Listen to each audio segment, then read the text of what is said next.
Hello दोस्तों, welcome to our channel. तो एक इंटरनल नोटिस जारी हुआ है जिसके अंदर बात हो रही है कि आप लोगों का एग्जाम जो है वो बहुत ही जल्दी होने वाला है। तो ये जल्दी कब है, आप लोगों का आखिरकार एग्जाम कब होने वाला है, इस पे हम बात करेंगे। और सबसे पहले तो मैं आप लोगों को ये बता दूं, जिस तरीके से आप लोगों से बताया जा रहा है कि filling up of vacancies and the repatriation of existing staff, ये जो फिलिंग अप वैकेंसीज है, एक तो ये आपकी वैकेंसी की बात नहीं चल रही है, ये खुद आरआरबी बेंगलोर कह रहा है कि हम नोडल एजेंसी हैं, हम लोगों को ये रिक्रूटमेंट के एग्जाम कराने हैं, जो एएलपी है, टेक्नीशियन है, तो हमारा तो स्टाफ भर दो पहले। वो अपने स्टाफ की वैकेंसीज को फिलअप करने की बात कर रहा है कि हमारे स्टाफ की कमी है या किसी को चला गया है, उसका कैंसिल हो गया है, इस तरीके की बातें हुई हैं। तो गाइज उसको हम बहुत ही बेहतरीन तरीके से बात करेंगे। उससे पहले एक इंपॉर्टेंट इंफॉर्मेशन ये है कि ग्रुप डी टेक्नीशियन और जेई आप लोगों की तैयारी के लिए बेहतरीन तरीके से आ रहे हैं, आप लोग तैयार रहिए। और दूसरी मोस्ट इंपॉर्टेंट इंफॉर्मेशन यह है कि अगर आप 14 और 15 अगस्त को परचेज करना चाहते हैं टेक्स्ट बुक पास, जो आप लोगों के लिए बहुत ही ज्यादा बेनिफिशियल होगा, तो आप लोगों को ये जो बिन एक्सक्लूसिव प्राइजेस हैं, आप ये वाले जीत सकते हैं इन प्राइजेस को, जो ये टैबलेट है, ये सारी चीजें हैं। तो अगर आप लेना चाहते हैं, जो अभी तक 500 रुपए का था, क्योंकि अब आप लोगों के सीबीटी 2 में भी काम आएगा, काफी जगह पे ये पास काम आने वाला है, तो अगर आप चाहें तो जीएसपी 10 यूज करके आप अपने टेक्स्ट बुक पास को परचेज कर सकते हैं, जो बहुत ही कम प्राइस में आप लोगों को देखने को मिल जाएगा। तो ये है जीएसपी 10 और ये 307 से भी आप लोगों को कम में देखने को मिल जाएगा। अब बात करते हैं मोस्ट इंपॉर्टेंट चीज की। एक तो ये आप लोगों के लिए लेके आ ही रहे हैं, तो इस लेटर में जो बात हुई है, यहां पे अगर आप पढ़ेंगे, आपको क्या है कि आपको मतलब आपको भ्रमित कर दिया जाता है। होता क्या है, ये वाली चीज बता दी कि वैकेंसीज की बात चल रही है, और फिर उसके बाद कुछ नहीं पढ़ा, सिर्फ इसकी बात बता दी। यहां पे देखिए आप, इन्होंने बोला है कि this office had requested for filling up vacancies and also arranging the replacement of who have completed their tenure. इन्होंने बताया कि भैया यहाँ पे कुछ लोग आए थे, उनका टेन्योर कंप्लीट हो गया, वो भी चले गए हैं, तो हमारी तो वैकेंसी भर दो। उसमें इन्होंने नाम भी बताया है कि वो सीनियर पैसेंजर ट्रेन मैनेजर, इनकी बात हुई है, और इसका नाम हुआ है यहाँ पे, ये Shri K Mundral had reported to this office and RRB had issued this office and relieve to employ. मतलब वो अपने एम्प्लॉय की बात कर रहे हैं कि हमारे पास जो एम्प्लॉय थे उनका इधर उधर हो गया है, कोई इधर चला गया है, कोई आए थे, रिपोर्ट किया था, उनका टेन्योर ही खत्म हो गया है जून के अंदर।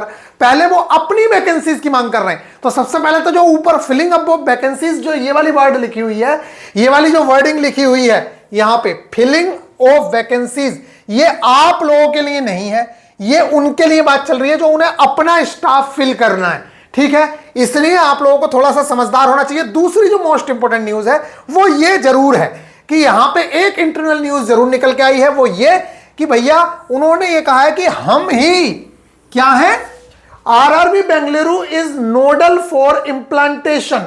ये नोडल एजेंसी नहीं है, यहां पे बोल रहे हैं कि हम नोडल, हमें नियुक्त किया गया है nodal RRB implantation of all IT related activities. देखिए होता क्या है, जैसे इतने सारे आरआरबीज हैं, तो हर किसी को अपना अलग अलग काम दिया जाता है एग्जाम में। तो इनको क्या है, बेंगलुरु वालों को, इन्हें आईटी रिलेटेड सारी की सारी एक्टिविटीज कंप्लीट करने के लिए कहा गया है।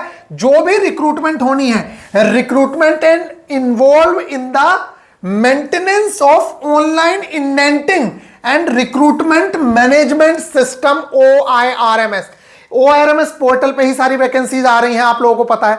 तो इस सबको मैनेज करने के लिए आईटी का जितना काम है वो आरआरबी बेंगलुरु को दिया गया है। तो ये वाली बात हुई। नेक्स्ट बोल रहे हैं, एट प्रेजेंट, इस समय पे हमारे पास 3 नोटिफिकेशंस ऑन हैंड हैं for the filling up of vacancies. कौन कौन सी? CN01 technician, JEE. ये अपनी वैकेंसी की मांग कर रहे हैं पहले कि हमारा तो भर दो कम से कम, क्योंकि हमारे पास इतना सारा काम है, जो हमारी बैकएंड पोस्ट हैं उन पे आ जाने चाहिए लोग। तो ये बोल रहे हैं कि हमारे पास ये वैकेंसी है, ये वैकेंसी है, ये वैकेंसी से इसके हमें काम करने हैं, जिसका एग्जाम बहुत जल्द होने वाला है, ये बता रहे हैं। मतलब अभी अपनी तैयारी में लगे हुए हैं। 6 तारीख का नोटिस है, इन्होंने कहा है कि पहले हमें दो, जिससे कि हम लोग अपनी तैयारियों को कम से कम पूरा कर सकें। वही चीज है फॉर विच ये कह रहे हैं कि भैया ये ऑन हैंड है हमारे पास 3 वैकेंसीज। कौन कौन सी? ये वैकेंसीज विच शेड्यूल शॉर्टली,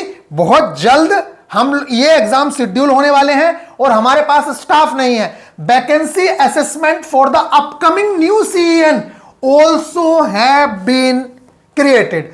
ये बोल रहे हैं कि और वैकेंसी भी आने वाली हैं, जो आप लोगों को पता है ग्रुप डी वगैरह का नोटिफिकेशन एनटीपीसी का आने वाला है। तो हमें क्या करना है, हमें आप एज सच, इसलिए it is requested to arrange for posting a non gazetted staff for the post, यहां पे क्लियर नहीं है, ठीक है, and calling volunteers to facilitate repatriation of the existing.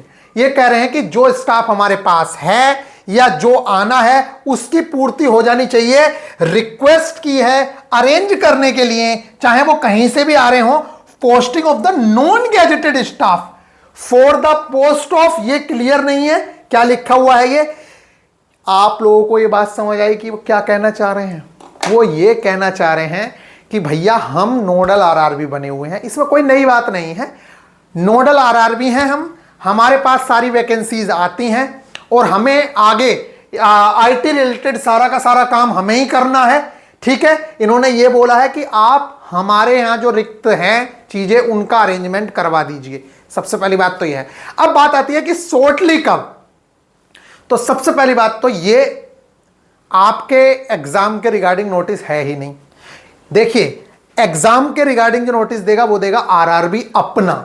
ये तो इन्होंने अपने इंप्लॉय की जो डिमांड की है, जैसे मान लीजिए अब हम मेरे यहां किसी स्टाफ की कमी है तो मैं कहूंगा देखो भाई एग्जाम आने वाला है एएलपी का और मुझे स्टाफ चाहिए, जल्दी एग्जाम होने वाला है, तो वो जल्द ही, अब मान लीजिए मैं कहूं कि भैया देखो basic science and engineering drawing का मेरे पास कंटेंट तैयार होना चाहिए, इसलिए मुझे जल्दी से जल्दी आप जो 2-3 लोग हैं एडिटर और ये सब लोग मुझे दे दो, जिससे कि मैं अपना कंटेंट तैयार कर सकूं और जल्दी एग्जाम होने वाला है। तो ये मैं डिमांड कर रहा हूं, तो ऐसे ही इन्होंने डिमांड की है। आपके एग्जाम का भी इससे कोई लेना देना नहीं है। तो बात करते हैं कि एग्जाम होगा कब। ये सारी बातें तो आप लोगों से सुन ली, लेकिन ये अच्छी बात है कि आपको ये पता है कि ये नोडल आरआरबी है सिर्फ आईटी रिलेटेड एक्टिविटीज को देखने के लिए, और ये भी कह रहे हैं कि एग्जाम जल्दी होने वाला है। तो जल्दी कब, सबसे पहले बात तो इन दोनों का रिलेशन नहीं है, ये बात तुम समझ लो। ये सिर्फ अपने लिए बात बता रहे हैं कि देखो भाई जल्दी से ये काम कर लो क्योंकि ऐसा होने वाला है। तो इन्होंने एग्जाम से रिलेटेड ऐसी कोई बात नहीं है। तो फिर भी अगर आप उम्मीद करें, अगर 20 तारीख तक आपको कोई शॉर्ट नोटिस मिल जाता है, 20-25 तारीख, 20-22 तारीख के आसपास, तब आप सोचिएगा कि सितंबर का जो फर्स्ट वीक है उस टाइम पे ये एग्जाम की सोच लें। लेकिन इसकी पॉसिबिलिटी 10% है, सिर्फ एग्जाम नहीं हो रहा है, ये समझ लो। इतनी जल्दी एग्जाम लग तो नहीं रहा है, लेकिन अगर ये कोशिश करें, देखिए 3 दिन के अंदर एएलपी सीबीटी 2 का एग्जाम कितने लाख बच्चे थे, 9 लाख से ज्यादा बच्चे थे, करीब 10 लाख बच्चे, और आप लोग भी 19 लाख हो, पेपर देने जाएंगे वही 15-16 लाख बच्चे, तो 19 लाख बच्चे ही अगर माने तो 3 दिन में हुआ एग्जाम 10 लाख का हो गया था, 10 से भी ज्यादा थे। तो आप लोगों का एग्जाम 1 हफ्ते के अंदर बड़ी आसानी से निपट जाएगा अगर तीनों शिफ्टों में एग्जाम चलेगा। तो आई होप कि आप लोगों को ये बात समझ आई। आपका तो 1 घंटे का एग्जाम है, वहां पे तो 1.5 घंटे का एग्जाम वो वाला, और फिर 1 घंटे का 2.5 घंटे का एग्जाम था। तो आप समझ लो 2.5 घंटे के एग्जाम में आप लोगों के 10 लाख बच्चे 3 दिन में निपटा दिए थे। तो यहां पे तो बड़ी ही आसानी से निपटा लेंगे। तो एसएससी की डेट्स हो, कोई भी डेट हो, उनसे इन्हें कोई फर्क नहीं पड़ता है। ये बीच में भी पेपर करवा सकते हैं, 1-1 दिन 2-2 दिन के गैप में। और अगर अभी तैयारी ही नहीं हुई होगी तो आप समझिए पेपर लेट हो रहा है। और वो लेट कब तक हो रहा है, तो आप मान के चलिए सितंबर तो लगभग निकलना ही निकलना है, और अक्टूबर में एग्जाम होने की पॉसिबिलिटी बनेगी फिर।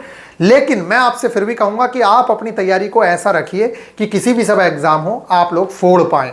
जी जान लगा के अपनी तैयारी को अच्छे से करते रहिए। मिलेंगे नेक्स्ट वीडियो में। ख्याल रखिएगा, जितना हो सके इस समय पे प्रैक्टिस करिए, ठीक है, और अपने रिवीजन पे ध्यान दीजिए। यही 2 चीजें हैं जो आपको बहुत ऊपर तक लेके जाएंगी। बहुत अच्छा लगता है, हमारे भी कुछ स्टूडेंट्स हैं जो बहुत अच्छा स्कोर करने लग गए हैं। जो अभी तक अच्छा स्कोर 40-45 था, वो लोगों का 55+60 तक स्कोर जा रहा है। 60 से भी ऊपर कुछ बच्चे स्कोर कर रहे हैं, तो ये बहुत अच्छी बात है। मिलेंगे नेक्स्ट वीडियो में। ख्याल रखिएगा। तो सबसे पहले आप लोग चीजों को समझना सीखिए कि ये वो चीज नहीं थी जो आप लोग समझ रहे थे। मिलेंगे नेक्स्ट वीडियो में। ख्याल रखिएगा। Take care.